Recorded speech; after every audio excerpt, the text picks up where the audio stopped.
What the hell? Get away from that display! You people always looking for something to steal? I'm sorry, sir. I just wanted to read. Read? Don't play games with me, kid. Homeless thugs don't read ancient languages. You probably can't even spell your own name. Now get out before I drag you out! Thomas Webb's hand clamped on Elijah's shoulder. Rough. Public. Like grabbing a strayed dog. Dr. Sinclair's assistant walked past. She saw the whole thing, kept walking. Elijah held a crumpled flyer. The museum seeks volunteer translators, all languages welcome. Nobody looked twice. Inside, 12 PhDs surrounded a document worth $200 million. Ancient script. Impossible to decode. The answer was in the hands of the boy they just humiliated. Have you ever dismissed someone's potential before they even opened their mouth? The delivery truck arrived at 7:15. Elijah slipped through the loading dock while Webb argued with the driver about paperwork. He followed the voices, urgent, frustrated, coming from the third floor. The conservation lab door stood half open. Elijah stopped in the doorway. 12 people crowded around a glass case, scholars in expensive clothes, 3 faces on video screens. Everyone is staring at a single piece of parchment under UV light. The document looked ancient, brown, cracked, covered in symbols that seemed to dance in the lamplight. "We have 48 hours. The woman speaking had gray hair and coffee stains on her white lab coat. Dr. Margaret Sinclair. Her voice carried the weight of someone who'd stopped sleeping. 48 hours before the Egyptian delegation arrives. This contract determines ownership of artifacts worth $200 million. A younger man, expensive watch gleaming, leaned closer. Dr. Sinclair, the symbols don't match any known Coptic dialect we've cataloged. I can see that, Marcus. Her jaw tightened. On the largest screen, a man with thick glasses spoke. Dr. Ramon Ortiz. Margaret, I've run it through every database. The syntax is completely irregular. It's like they invented their own commercial shorthand. Another voice from a different screen. Could be a forgery. It's not a forgery. Dr. Sinclair's tone ended that discussion. The papyrus dates to 4th century. We've confirmed that. We just can't read what it says. Silence filled the room, the kind of silence that costs careers. Elijah's eyes moved across the document. His lips moved silently. Reading. The symbols made sense. Perfect sense. Like reading his native language. It wasn't pure Coptic. It was Sahidic mixed with Judeo-Aramaic commercial abbreviations, the kind merchants used along the Nile trade routes. He'd read about this exact dialect structure in a book 3 years ago, page 94. He could still see the page.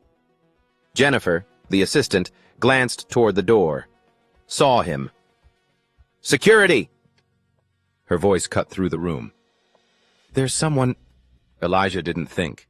The words just came out. "It's not Coptic. It's Sahidic mixed with Judeo-Aramaic commercial shorthand." Every head turned. They saw a skinny black kid in an oversized jacket, 15 years old, standing in a room where he absolutely did not belong. The room went silent. Not the comfortable silence of thinking. The shocked silence of a pattern breaking. Dr. Ortiz leaned toward his camera. "That's actually theoretically possible, but it's a 20-second guess from someone who—" His eyes traveled up and down Elijah. The worn sneakers, the too big jacket, the way the kid stood like he was ready to run. "Someone untrained." "Who what, Ramon?" Dr. Sinclair's voice had an edge. Ortiz backpedaled. "Someone without formal credentials." Marcus, the younger curator, crossed his arms. "Dr. Sinclair, how did this kid even get in here?" "I'm standing right here." Elijah's voice was quiet. "I can hear you." "Doctor." Sinclair turned. Her eyes met Elijah's, sharp, assessing, not dismissive. "How old are you?" 15, ma'am." Murmurs rippled through the room. Someone laughed. not a kind laugh. 15, Marcus repeated. This is what we're doing now? Listening to teenagers off the street? Where did you learn about Sahidic Aramaic hybrid scripts? Dr. Sinclair ignored Marcus completely. Elijah shifted his weight. I read about it. In a book. Which book? Kaufman's Comparative Analysis of Semitic Trade Languages. The library had it in the reference section. Dr. Sinclair's eyebrows went up. That book was graduate level. Dense. Most PhD students struggled with it. You read Kaufman? Yes, ma'am. The whole thing? Yes, ma'am. Another scholar, older woman with silver hair, shook her head. Margaret, this is absurd. We're wasting time. But Dr. Sinclair kept her eyes on Elijah. Can you read any of this document? Marcus stepped forward. Doctor. Sinclair, we can't seriously... I asked him a question, Marcus. Her tone could have frozen water. Elijah, can you read it? Elijah's hand trembled as he approached the case. The smell hit him first. Chemical preservatives, old leather, the scent of history. His sneakers squeaked on the marble floor. Too loud. Everyone heard. The other scholars stepped back, creating distance, like he carried something contagious. His finger hovered over the glass. Careful not to touch. Line 3. His voice was barely above a whisper. It says, between the merchant Theophilus and the temple administrator.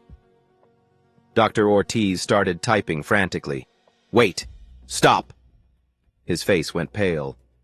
The fragment we already confirmed, the merchant's name. He's right. How is he right? A younger woman pulled up reference texts on her tablet, scrolling fast. Elijah continued. It's a loan agreement. They're using abbreviated syntax. Traders along the Nile Red Sea route used these shortcuts to save papyrus. See this symbol? He pointed to a mark everyone had assumed was decorative. That means guaranteed by goods in transit. The silver-haired scholar leaned in, studied the symbol. Her face changed. My God, that's not a decorative flourish. Dr. Sinclair removed her glasses, cleaned them slowly, put them back on, looked at the document, looked at Elijah. What's your name? Elijah Carter, ma'am. Where did you study ancient languages, Elijah? I didn't study anywhere. I just read. A lot. Where are your parents? The question hit like a fist. Elijah's eyes dropped. His jaw tightened. Dr. Sinclair saw it. The flinch. The pain. She didn't push. Instead, she slid another document across the table. Demotic Egyptian. Different script entirely. What about this one? Elijah looked. His eyes moved across the lines. Fast. Tax receipt. 26th Dynasty. The taxpayer is complaining about the assessment rate. Says the provincial administrator is corrupt. A scholar laughed. Nervous. High-pitched. Another looked like he might be sick. Marcus pulled out his phone. Started researching. Trying to fact-check a homeless teenager in real time. Dr. Ortiz's voice came through the speaker. Margaret, I don't know what's happening right now, but that demotic translation, I just cross-referenced it. He's accurate. Completely accurate. Someone whispered, He's just a kid. Elijah heard it. Everyone heard it. Dr. Sinclair's voice cut through. He's a kid who just did what 12 of us couldn't do in 6 hours. She looked at Elijah, really looked, like seeing him for the first time. Where do you sleep, Elijah? The question hung in the air. Heavy, uncomfortable. Elijah didn't answer, didn't need to. Everyone in the room suddenly understood why his jacket was too big. Why were his shoes worn through? Why he'd been on the loading dock at dawn. Dr. Sinclair asked the question everyone was thinking. Where do you sleep, Elijah? The words pulled him backward. 3 years. To when everything still made sense. The public library on 42nd Street. That's where it started. Elijah was 12 when his mother died. Cancer. Fast. 3 months from diagnosis to funeral. His father was already gone. Sentenced to 8 years for a crime he swore he didn't commit. No appeals. No family to take a kid nobody wanted. Foster care lasted 2 months. The family was nice enough, but their son wasn't. And when things went missing, everyone believed the foster kid did it. Elijah learned fast. When you're black and poor and not really theirs, you're always the easy answer. He ran. The library became home. Open until 9. Warm. Safe. Full of books that didn't judge. Mrs. Carter noticed him first. The Korean librarian in her 60s who'd worked reference for 30 years. She saw him memorizing textbooks, entire pages, word for word. You have hyperlexia, don't you? She didn't ask loud enough for others to hear. Photographic memory? Elijah nodded. What do you like to read? Everything. But I really like the old languages, the dead ones. Mrs. Carter's expression softened. Why the dead ones? Because they can't judge you. They just exist. They're beautiful, and nobody speaks them anymore, so they can't tell you you're not good enough. 27 books. That's how many linguistics texts lived in the library's collection. Elijah read them all, some twice. The words stayed in his head like photographs. Perfect recall, every symbol, every grammatical rule, every footnote. Ancient languages made sense. They had rules, patterns, logic, unlike the world that took his mother and father and any chance at normal. Then the library closed. Renovations, budget cuts. Temporary, they said. 6 months, maybe more. Elijah lost his sanctuary. 6 months of subway platforms, museum steps, shelter beds when available, always moving, always one security guard away from another confrontation. He kept one book, water damaged, spine broken, a discard stamp in red ink. Introduction to Semitic Languages. Some nights when sleep wouldn't come, he'd read it by streetlight, the same pages over and over, remembering when he had a place that wanted him. Now he stood in a room full of scholars who'd gone to the best universities, who had families and homes and health insurance, and he could read what they couldn't. Dr. Sinclair made her decision in 3 seconds. I need you to stay. Help us finish this translation. Security guard Webb still stood in the doorway, arms crossed. Dr. Sinclair, is this wise? He's just a kid who broke in. She didn't look at him. He's more qualified than half the people in this room. I'll take full responsibility. Jennifer, the assistant who'd avoided Elijah that morning, spoke up. But he's a minor. We need parental consent for anything official. Liability issues. Then I'll be his guardian for today. Dr. Sinclair's tone allowed no argument. Get the paperwork. She turned to Elijah. Are you hungry? He hesitated, nodded. Jennifer, order food. Whatever he wants. She pulled a lab coat from the closet, adult size. It hung loose on Elijah's thin frame. You work here now, temporarily. We'll figure out the rest later. She set a bottle of water and a notepad in front of him, gave him space at the table, between two scholars who looked like they'd swallowed glass. The hum of UV lights filled the silence. Pencils scratched as people took notes, from a 15-year-old homeless kid. The absurdity wasn't lost on anyone. Elijah's voice grew steadier as he read, line by line. The contract revealed itself. An agreement between a merchant and a temple, transportation of sacred artifacts, penalties for breach, insurance clauses, witness requirements. His finger traced the symbols. Never touching the glass, just following the words like reading a bedtime story. This clause here specifies delivery timeline, 30 days from the new moon, payment in silver, weighed in the temple, verified by 3 witnesses. Dr. Ortiz leaned into his camera.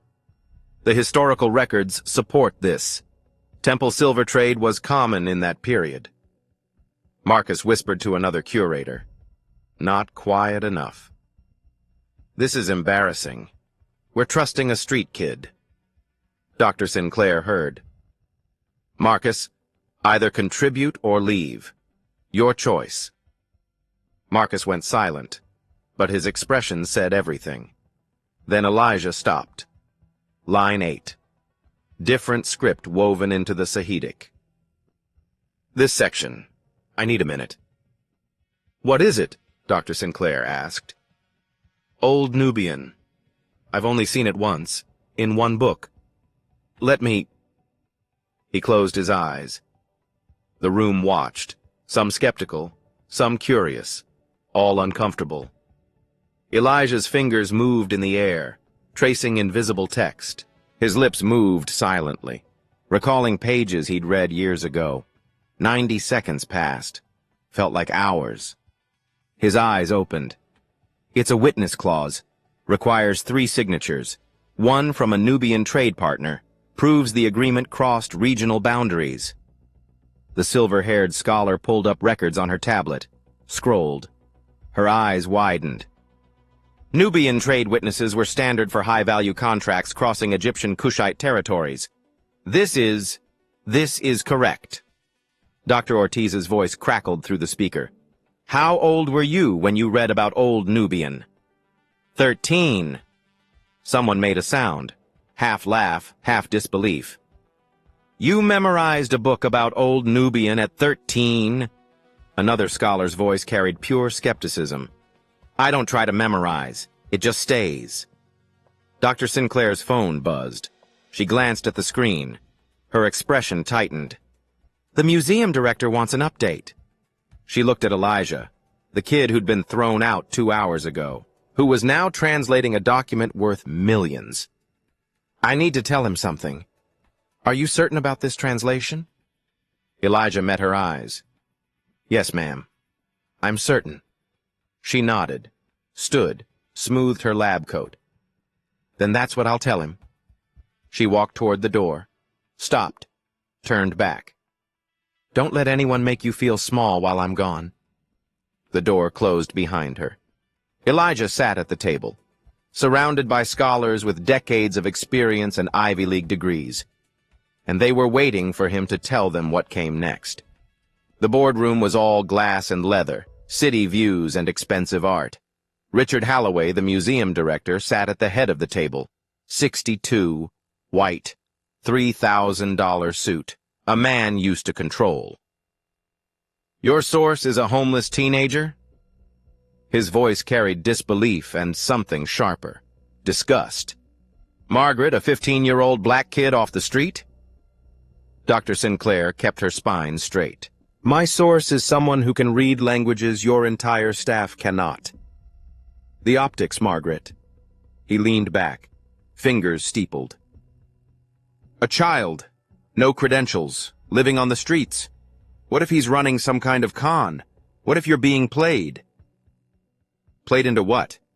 Accurate translations verified by 3 PhD linguists?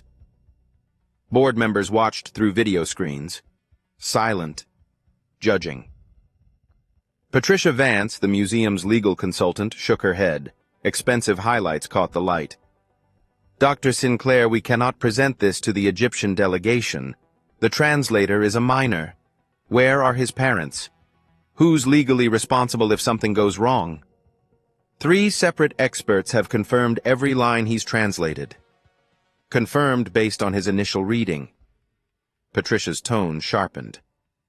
What if he's wrong? What if this is all an elaborate... An elaborate what? Dr. Sinclair's voice went cold. A con? By a child who can barely afford to eat? We have our reputation to consider. And he has his life to consider. His future. His one chance. Halloway stood, walked to the window, looked out over the city like a king surveying his kingdom. You're willing to stake your career on a 15-year-old homeless boy? Yes. Your tenure, your reputation, 20 years of work. Yes. For a kid you met this morning. For accuracy, for truth. For not letting prejudice decide who gets to be brilliant. Silence stretched, uncomfortable, heavy. Another board member spoke. Older man, Boston accent. Margaret, even if the boy is right, he's a child. A troubled child. The delegation will see this as unprofessional. Desperate. The delegation will see results. From a black teenager living on museum steps? The words hung there. Everyone heard what he didn't say. The assumption underneath. Dr. Sinclair's jaw tightened. Say what you mean, Gerald. I mean, optics matter. Perception matters. We can't... You mean you can't trust a black child to be what he's already proven he is? Brilliant. Gerald's face flushed. That's not what I... That's exactly what you meant. Holloway turned from the window. This discussion is over. We'll revisit tomorrow. Margaret, I strongly suggest you find a more traditional solution. Outside the boardroom, Elijah sat on a bench, close enough to hear voices, not words, just tone, anger, dismissal, arguments about him, not with him. Jennifer sat nearby, scrolling her phone. She glanced at him, looked away. They don't mean it personally, she said, not looking up. Yes, they do. Elijah's voice was flat, empty. I'm used to it. Used to what? Being invisible until I'm useful, then being too risky to trust. He stood.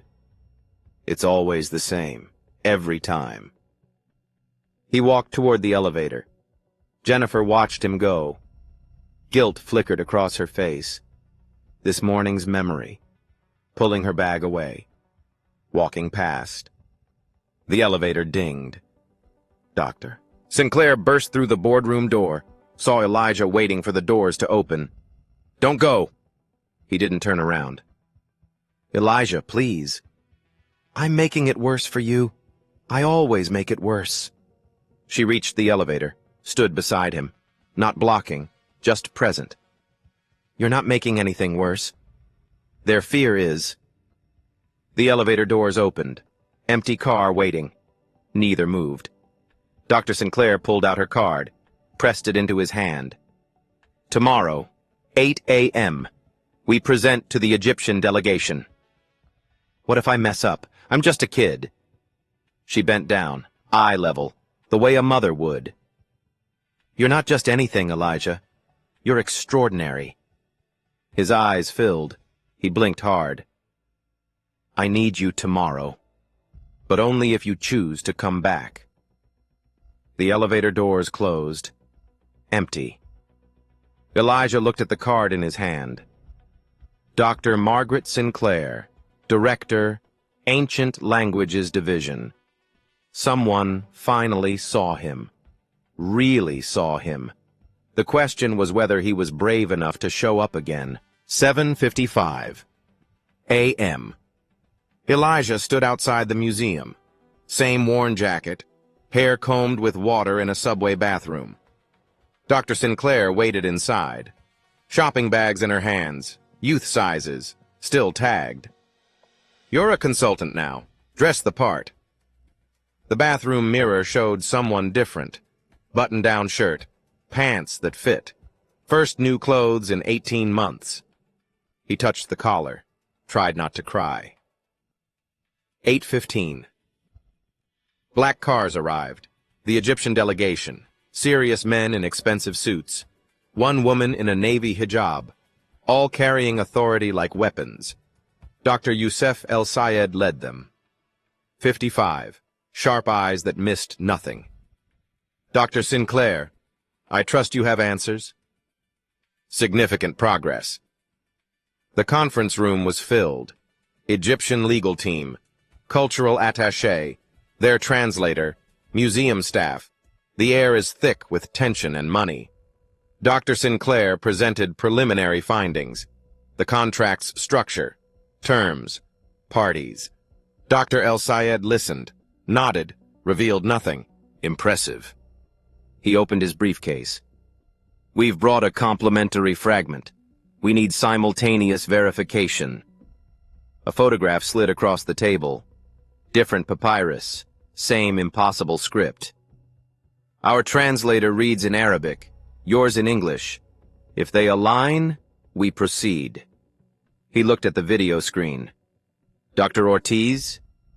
Actually, Dr. Sinclair stood. Our lead translator is here. She gestured to Elijah. The room froze. Dr. El-Sayed's face changed. This is a boy? This is Elijah Carter, 15, the reason we're here. The Egyptian attaché whispered in Arabic, fast, sharp. Why waste time with a child? Elijah understood every word, said nothing. Dr. El-Sayed studied him. You translated the primary document? Yes, sir. At 15? Yes, sir. Convenient. No warmth in the word. The Egyptian translator, Dr. Amina Hassan, set up her materials. 43. 2 decades of experience. She glanced at Elijah like he was playing dress-up. Shall we begin? Both documents projected on screens. Dr. Hassan began. Arabic flowing smooth, professional, unshakable. Elijah followed in English. Younger voice, but accurate. In the name of the Merchant Guild, witnessed by the Temple Council, payment rendered in silver, weighed and verified. Perfect synchronization. Same dates, same names, same terms. Clause 7. Both stopped. Dr. Hassan switched to English. This section references, Elijah finished, a third party, Nubian witness. We identified him yesterday. She stared. You know Nubian witness protocols? Yes, ma'am. Standard cross-regional trade structure. Your Sahidic pronunciation. Where did you study? Books. Library books. Is it wrong? She removed her glasses, cleaned them, put them back. No, it's museum quality. Long pause. From library books? Yes, ma'am. Dr. El-Sayed watched this exchange, silent, assessing. His attaché spoke, English this time, meant to be heard. We're trusting our delegation to a child? Dr. Hassan turned, sharp. We're trusting accuracy, which he's provided. She looked at Elijah, really looked, without doubt. Your reading is correct, completely correct. The validation hit like oxygen. Elijah's hands shook under the table. Voice stayed steady. Thank you, ma'am. Dr. El-Sayed stood. 30-minute recess. Everyone filed out. Dr. Hassan approached Elijah. How many languages have you taught yourself? 7 ancient, a few modern. At 15? Yes, ma'am. She handed him her card. Cairo University, Department of Linguistics. When you're older, contact me, for formal study. She paused. Colleague to colleague. That word. Colleague. Nobody had ever called him that. Dr. El-Sayed returned from recess, his team behind him, faces unreadable. We need clarification on the translator's credentials. Silence. Heavy. Waiting. Dr. Sinclair stood. Elijah is 15 years old. He has no formal degree. No school record for the past 18 months. Museum Director Halloway went pale. Margaret, she continued, louder. What he has is photographic memory and a gift 3 universities missed. Her voice filled the room. He's been homeless for 6 months. taught himself 7 ancient languages in a public library, and he's the only reason we're having this conversation. Dr. El-Sayed turned to Elijah. You taught yourself? No teachers? Yes, sir. At 15, you read Sahidic, Aramaic, Demotic, Nubian, and Greek, Latin, Akkadian, Middle Egyptian, sir. The Egyptian delegation exchanged glances, whispers in Arabic. Layla Hassan, the cultural attaché, spoke up. Dr. El-Sayed, Cairo has programs for child prodigies. The university offers full scholarships. Dr. Sinclair stepped forward, protective. With respect, Ms. Hassan, Elijah is American. We need programs here. He shouldn't have to leave his country or be homeless to be valued. She looked at Elijah, looked at something fierce in her eyes, like a mother defending her child. Elijah's eyes filled. Nobody had fought for him like this since his mother died. Dr. El-Sayed walked slowly around the table, stopped in front of Elijah. Stand up, young man. Elijah stood, tried not to shake. If we proceed with this translation as our legal foundation, I have one condition. The room held its breath. Your name will be listed as primary translator on all official documents, academic record, legal filings, international archives. Elijah's voice broke. Sir? At 15, you've accomplished what scholars twice your age cannot. That deserves recognition. He extended his hand. Formal. Official. They shook. Dr. El-Sayed turned to Dr. Sinclair. And you'll ensure he has proper support, education, housing? You have my word. He won't be homeless again. Dr. Amina Hassan added, We'll provide reference letters for any program he applies to. Marcus, the junior curator who'd doubted him from the start, stood, approached. His face different now, ashamed. Elijah, I was wrong about you, completely wrong. I judged you by age and circumstances instead of ability. I apologize. Elijah didn't know what to say. Thank you. No. Thank you. You taught me something important today. Other scholars approached, offered hands, apologies, respect. The silver-haired woman who'd questioned his credibility. I've been in this field 40 years. What you did today, remarkable. Even Jennifer, the assistant, came over. I'm sorry. For this morning. For pulling my bag away like you were. She couldn't finish. Didn't need to.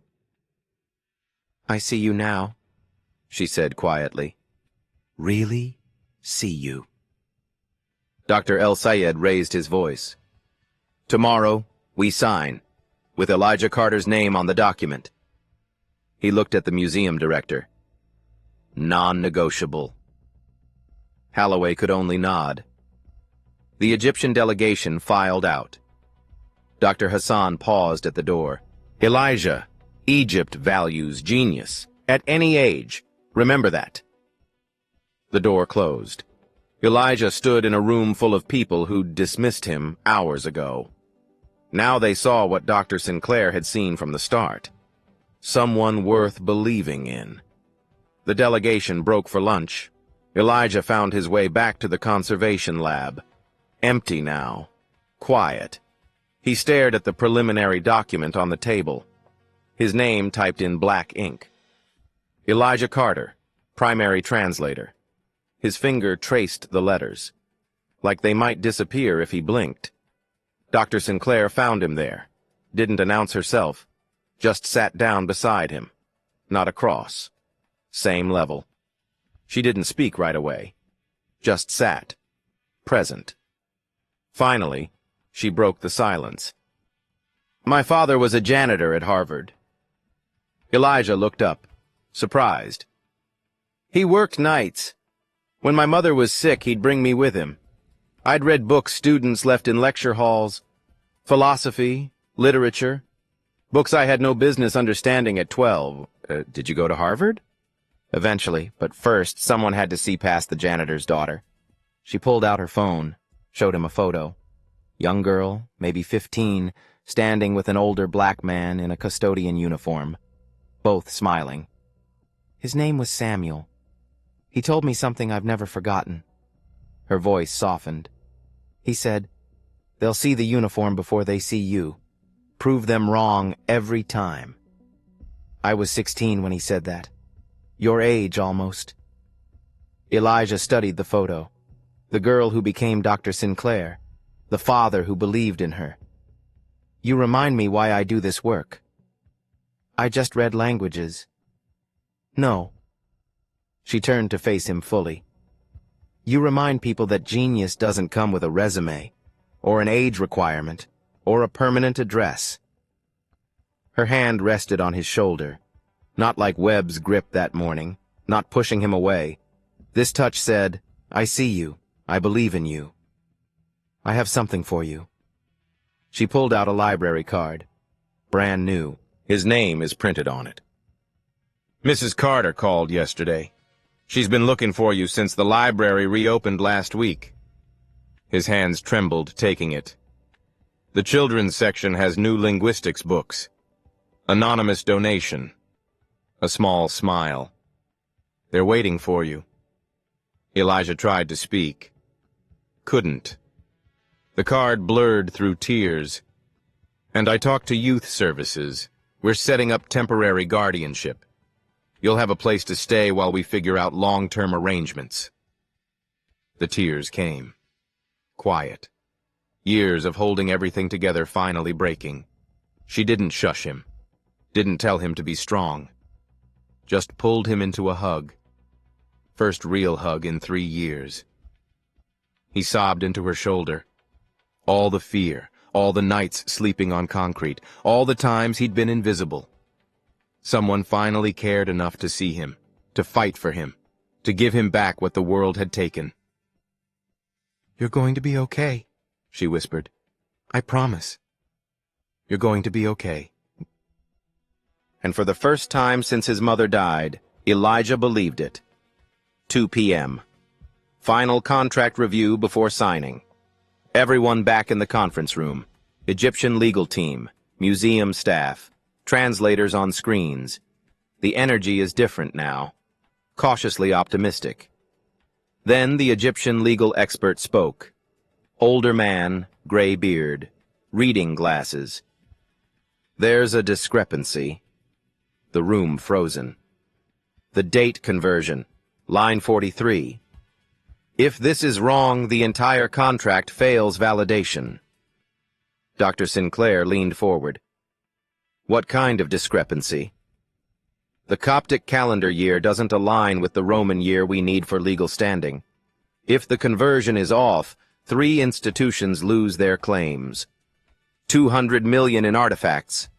International law implications. Holloway's face went white. Dr. Ortiz pulled up references on his screen. Typed frantically. We need to verify against the museum's Coptic calendar codex. But that's in deep storage. 6 hours minimum to retrieve and authenticate. Dr. El Sayed checked his watch. Our flight leaves at 8 p.m. Without verification, we cannot sign. Can we reschedule? Holloway's voice carried desperation. Next month, perhaps. But the political window closes this week. After that, priorities shift. The deal was dying. Right there. In real time. Everything Elijah had done. Dr. Sinclair's reputation. The museum's credibility. All collapsing. Elijah's voice came out small. What if I verify it now? Every head turned. The Codex. I read it, 2 years ago, when it was in the public display. Marcus stood. Elijah, the Codex has 400 pages of dense calendrical tables. I know. You were 13. I know. You're saying you remember it? All of it? Dr. Hassan, the Egyptian translator, leaned forward. You have photographic memory. Complete recall? Elijah nodded. Holloway shook his head. Dr. Sinclair, this is too risky. We can't stake everything on a child's memory of a book he read 2 years ago. Dr. El Sayed's voice cut through. Young man, if you're wrong, this agreement fails. Years of diplomatic work, wasted. I understand, sir. The pressure on a 15-year-old. This isn't fair to ask. Elijah met his eyes. Nothing about my life has been fair, sir. But this I can do. Dr. Sinclair touched his arm. Elijah, are you certain? It's okay to say no. His voice steadied. I remember the conversion tables. Let me try. She looked at him, really looked, saw the determination, the certainty. Do it. The room rearranged. Elijah at the head of the table now. 20 people watching, waiting. He closed his eyes. The room held its breath. Complete silence except for the hum of fluorescent lights. Someone's watch ticking. Traffic outside. Elijah's finger traced patterns in the air, like reading invisible text. His face showed concentration, eyes moving rapidly under closed lids. He was seeing it. The page. Clear as the day he'd first read it. Sweat formed on his forehead despite the cool room. Page 247. His voice distant, uncertain. Third column. His eyes stayed closed, finger still moving. The table converts Coptic calendar year 1050 to Roman year 334 Common Era. He opened his eyes, blinked, looked around like waking from a dream. The contract date matches. It's valid. Dr. Sinclair grabbed the phone. Archives. This is Director Sinclair. Authorization code Alpha 7. Pull the Coptic calendar codex immediately. Page 247, third column. I need confirmation in 1 hour. The archive supervisor's voice crackled. Director, that's a 6-hour process. Make it 1 hour. Everything depends on it. She hung up.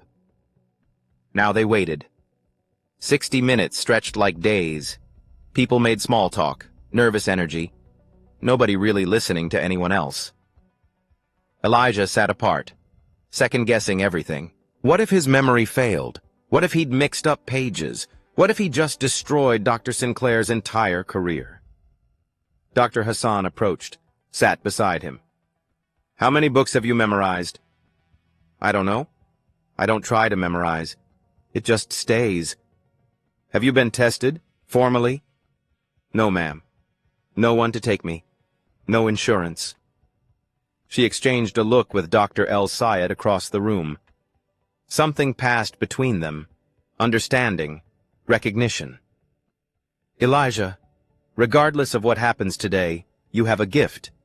An extraordinary gift. What if I'm wrong?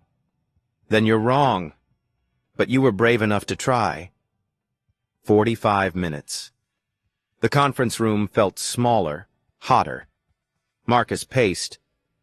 Holloway checked his phone every 30 seconds. Dr. Ortiz stared at his screen like willing the answer to appear. 50 minutes. Dr. Sinclair stood by the window, arms crossed, not praying, but close. 58 minutes. The phone rang. Dr. Sinclair grabbed it, put it on speaker. The archivist's voice, slightly breathless. Page 247, third column confirmed. Coptic calendar year 1050 corresponds to Roman year 334 Common Era. Pause. The child was absolutely correct. The room erupted, voices overlapping, relief, disbelief, amazement. Elijah dropped his head into his hands. Dr. El Sayed stood, walked deliberately to Elijah, extended his hand. Young man, you have one of the most remarkable minds I've ever encountered, and I've taught at 3 universities across 2 continents. They shook hands. Have you considered advanced study? Egypt has programs, full scholarships, housing, support. Dr. Sinclair stepped in, gentle but firm. He has options here, too. I'll make certain of that. Dr. El-Sayed nodded, respect in his eyes. Then, America is fortunate. The Egyptian team gathered their materials, preparing to leave, return for tomorrow's signing. But Elijah couldn't stay. The adrenaline draining left him shaking, empty. He excused himself, found the ancient Egypt gallery, the one he'd walked through dozens of times when the museum was open, when he was invisible. He sat on the floor, back against the wall beneath a statue of Thoth, god of wisdom and writing. The tears came, relief, exhaustion, fear he'd been holding for hours. I could have been wrong. I could have ruined everything. Jennifer found him there, the assistant who'd avoided him that morning. She didn't ask permission, just sat down beside him on the floor, mirrored his position, back against the wall. They sat in silence. Long moment. I'm sorry. Her voice is quiet. For this morning. For pulling my bag away from you like you were something dangerous. Like you were... She couldn't finish. I see you now. Really see you. And I'm sorry I didn't before. Elijah nodded, couldn't speak. She pulled a granola bar and juice box from her purse. You haven't eaten all day. You're still a kid. You need to eat. Small kindness, huge impact. He took them, whispered, Thank you. They sat together. Two people who'd started the day on opposite sides of a wall, both learning something about seeing past surfaces. Above them, Thoth's statue stood silent, ancient witness to a modern moment of grace. 6 p.m. The museum's grand hall, marble columns rising 30 feet, crystal chandeliers catching the evening light. This room had hosted presidents and kings. Tonight, it hosted a 15-year-old homeless boy. Press filled the back rows. Cameras. Reporters from The Times, CNN, Al Jazeera. This wasn't just a museum event anymore. This was international news. The signing table sat on a raised platform. Ornate. Historic. Usually reserved for major acquisitions. Elijah stood to the side. The blazer Dr. Sinclair bought him still had the tag tucked inside. She'd purchased it during lunch.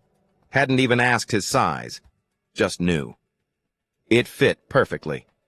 Museum Director Holloway. Egyptian delegation. Legal teams from 3 countries, all taking their seats at the table. Cameras flashed. Reporters murmured into phones.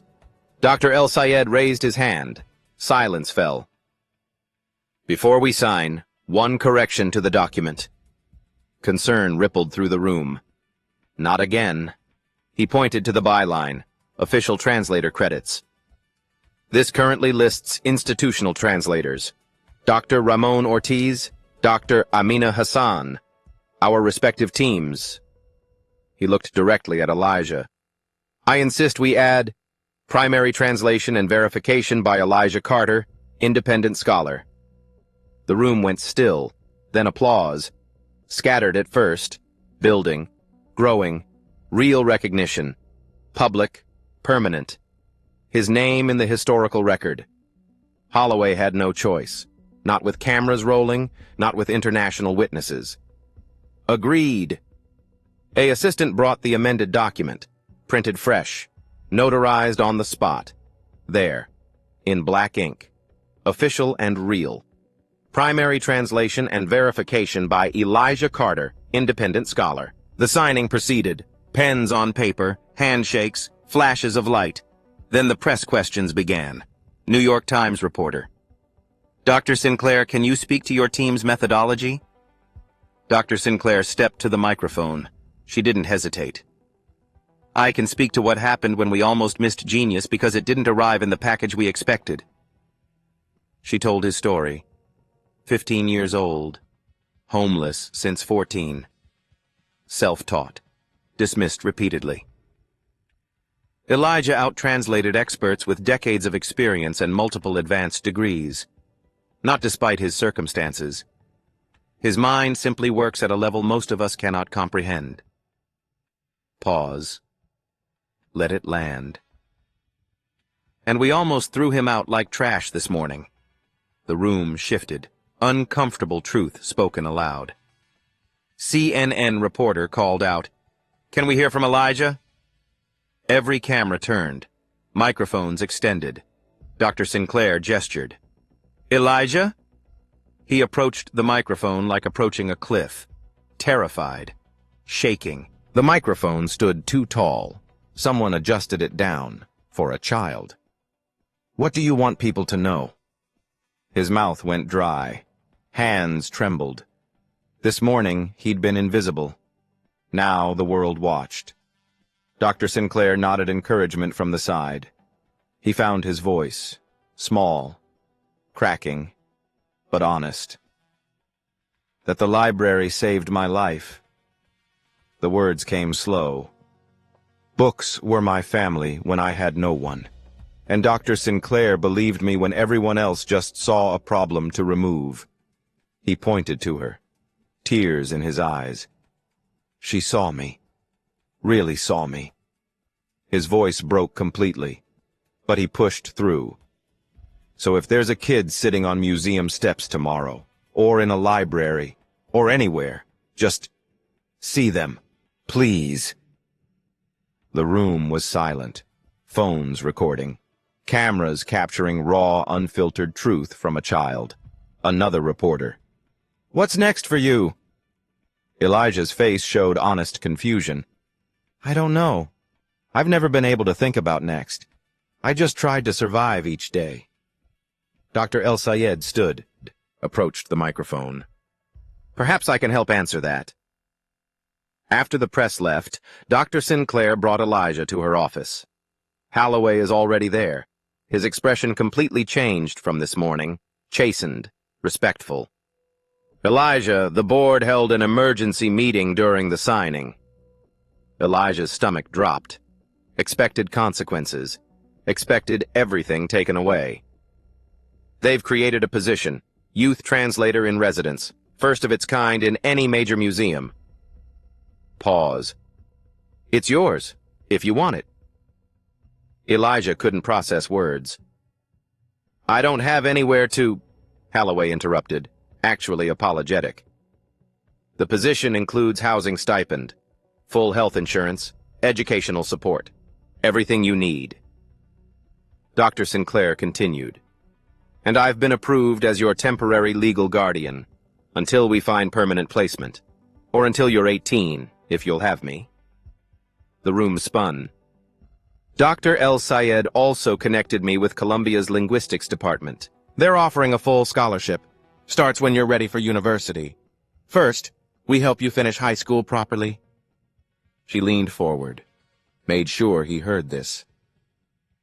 "You're not homeless anymore, Elijah. Not unless you choose to be." He couldn't speak, couldn't breathe. She opened her desk drawer, pulled out something official, laminated. Museum ID badge. His photo from this afternoon. First official picture in 3 years. Name, Elijah Carter. Title, Youth Translator in Residence Security Clearance, Research Staff. He took it with both hands, like holding something sacred, fragile, traced his name with one finger. "Is this real?" His voice barely whisper. "I'm not dreaming?" Dr. Sinclair's eyes filled. "This is real. This is earned. This is yours." He clutched the badge to his chest, shoulders shaking, trying not to break down completely. "Thank you. Words are inadequate, insufficient. Thank you." The Egyptian delegation waited in the hall, final goodbyes before their flight. Dr. El-Sayed shook Elijah's hand again. "When you're older, visit Cairo. As a scholar, the archives await you." Dr. Hassan gave him her card. "Call me when you do. We'll explore together, colleague to colleague." That word again. Colleague. Even Marcus approached, the curator who'd doubted him from the start. Elijah, I judged you by age and circumstances instead of ability. That was wrong. Deeply wrong. He extended his hand. Thank you for teaching me something I should have already known. They shook. Elijah gracious beyond his years. Thank you for saying that. No. Thank you for being brave enough to show up. Late evening, museum closing, security making final rounds. Webb, the guard from that morning, found Elijah at a desk in the conservation lab, reading under a single lamp, surrounded by ancient texts. Webb stopped in the doorway, remembered his hands on the kid's shoulders, the dismissal, the assumption. He removed his cap. I owe you an apology, son. Elijah looked up. You were doing your job, sir? No. Webb stepped inside. I was making assumptions. That's not my job. That's just prejudice wearing a uniform. He extended his hand. Welcome to the museum, Mr. Carter. They shook. Formal, respectful. Elijah's badge clipped to his shirt, catching lamplight. Proof this wasn't a dream. Webb left. Elijah returned to his book. The lamp glowed warm. His worn backpack sat beside a new museum-issued laptop, still in the box, too precious to open yet. Through the window, New York City spread out in lights. The same streets where he'd slept. The same steps where he'd been dismissed. But now he had a key. To an apartment. To a future. To himself. The camera would pull back now. If this were a film, show the small figure in the vast library, show how he belonged here, how he'd always belonged. But this wasn't fiction. This was a 15-year-old boy who'd survived homelessness and prejudice and a world that tried to make him invisible. And he'd won. Not by changing who he was, by proving who he'd always been. 3 months later. Elijah sat in a private tutoring session, museum-funded. The tutor, retired professor, treated him like a scholar, not a charity case. Advanced mathematics, literature, sciences he'd missed while surviving. An envelope arrived. Columbia University seal, early admission program for exceptional students. He opened it with Dr. Sinclair watching. Congratulations on your acceptance. His hands shook, holding the letter. She hugged him. Both cried. The apartment was small, studio in Queens. But it was his. First place with his name on the lease. He still slept with the light on. Still woke up sometimes thinking he was on the street. Learning to feel safe took time, but he was learning. The library on 42nd Street. Mrs. Carter behind the reference desk. Same place she'd been for 30 years. Elijah walked in wearing his museum badge. She saw it. Her face crumpled. They embraced in the middle of the children's section, both sobbing, other patrons staring. I knew you were special, she whispered. I always knew. You saved me. You saw me when I was invisible. No, baby. You saved yourself. I just gave you books. Dr. Sinclair's office wall told the story. Framed photo of Elijah with the Egyptian delegation. Another of him receiving the museum's Youth Achievement Award. A third of him giving a tour to school kids his age. She looked at them every day, reminded herself why the work mattered. Dawn. 6:47 a.m. Same time he'd been dismissed 3 months ago. Elijah sat on the museum steps, professional clothes, museum badge visible. But he sat anyway, remembering, honoring the journey. A young girl appeared. 12. Black. School uniform worn at the edges, carrying a library book. Introduction to Ancient Greek. She sat on the steps, started reading. Elijah smiled. That's a tough one. Good choice. She jumped. pulled the book close, protective. I'm not doing anything wrong. The words hit him. She expected to be moved along, just like he had. I know. I used to sit here too, waiting for the library. She nodded, suspicious. You like languages? My teacher says it's weird. Nobody thinks it's cool. He saw himself at 12, so clearly it hurt. I think it's cool. I work here. I translate ancient languages. She looked skeptical. You're not that old. I'm 15. Started learning when I was your age. He showed his badge. Her eyes went wide. That's a real job? Very real. He pulled out his card. If you want to see the real artifacts, the ancient writing, call this number. Ask for me. I'll give you a personal tour. She took the card carefully, like something valuable. For real? For real. Someone gave me a chance. I want to do the same. She studied the card, then his face. Why? Because every kid deserves to be seen, really seen. She nodded slowly. Didn't quite believe it yet, but wanted to. I'll call. Maybe. I hope you do. She left, clutching his card and her Greek textbook. Elijah watched her go, saw his own past walking away, but also someone's future walking forward. The narrator's voice would come here, steady, calm. The voice that's guided this whole story. Elijah's story isn't just about one brilliant mind being discovered. It's about how many we miss while they're standing right in front of us. Invisible because they're young, because they're homeless, because they don't look like what we expect genius to look like. Right now, today, there's a child on museum steps, in a library, on a subway platform, waiting, hoping. Brilliant. Mrs. Carter saw it in a library. Dr. Sinclair saw it on museum steps. The Egyptian delegation saw it in a translation. What will you see today? Who will you see today? The Carter Initiative launched 6 weeks after the signing. Dr. Sinclair's proposal. Partnership with New York City homeless shelters. 15 teenagers hired as paid interns. Not just languages.